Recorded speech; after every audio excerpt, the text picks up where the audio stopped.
What's up, guys? I'm the MMA Casual, and I'm here with your weekly UFC and combat sports updates. Do me a favor while you're here, hit that subscribe button if you like what you see. Anyway, that was weird. Anyway, let's start off. Marlon Vera versus Corey Sandhagen, UFC San Antonio. Guys, that was not what I expected. I expected that main event to be fireworks. I expected it to be the fight of the night. I expected it to be one of the best fights of the year. Looking back now, stylistically, it made so much sense, but there was poor execution on one part, and it was Marlon Vera. Everyone was in fear that he was going to be a really late starter. It was a 5-round fight, and unfortunately, after 25 minutes, Marlon Vera still didn't show up. His corner was asking him, "Where's Cheeto? Where's Cheeto?" He had no answers. But let's give credit where credit is due. Corey Sandhagen with fantastic output. He executed his game plan perfectly. Marlon Vera was not allowed to get into a groove, and Corey Sandhagen was. A few good exchanges on Vera's part, but ultimately, I personally think he lost every round. And that brings me to my next point. There was a 50-45 round for Corey Sandhagen, and then there was another judge who scored it 48-47 Vera. If you have a matchup that ends 50-45 in any direction, and the opposite guy gives, or any judge gives it 48-47 to the opponent, you know there's some serious inconsistencies in judging, and it's something we're seeing constantly in the UFC. It happened with Sean O'Malley and Petr Yan, even though that was a way closer fight.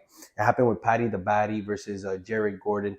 It happened with Daniel Rodriguez and Li Jingliang. And I just think in the past year or so, we've seen so many inconsistent calls, and I almost think there's an uncertainty about the criteria. And, you know, honestly, there was the judge who called that. His name is Joel, and I forgot his last name is Tojeda or something, Oteda.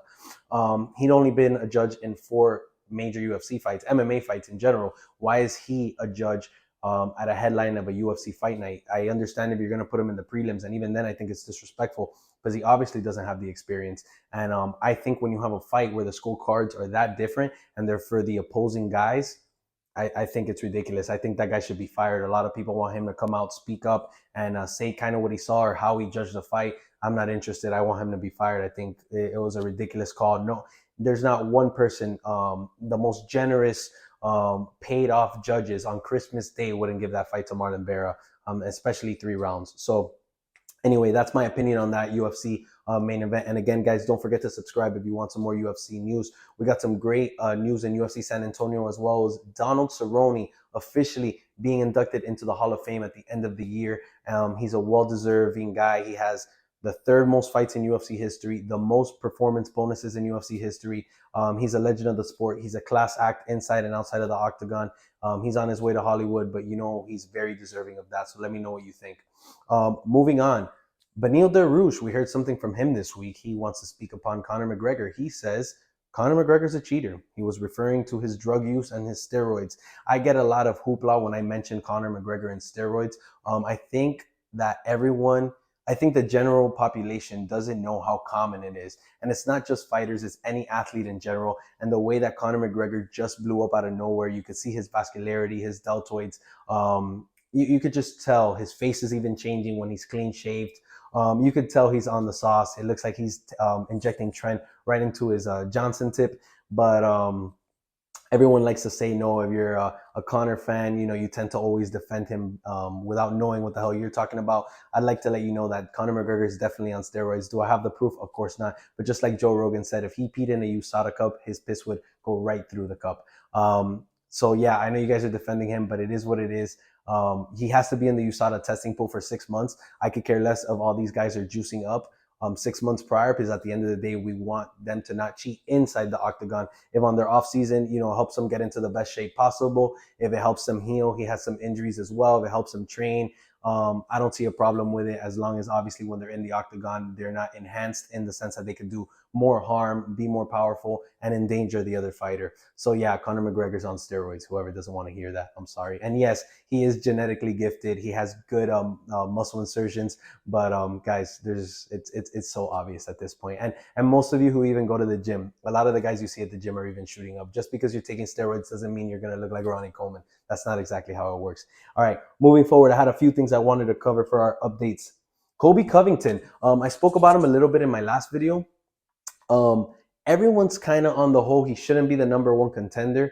And I agree with you. I wanted to come out and say I agree with that. Just like I agree it shouldn't be Jorge Masvidal. Just like I agree that it shouldn't be Hamza Chimaev, even though he's moving to middleweight because he missed his last weight. So, the welterweight division ultimately has so many contenders coming up. If you'd ask me, I think the most deserving guy is probably Bilal Muhammad.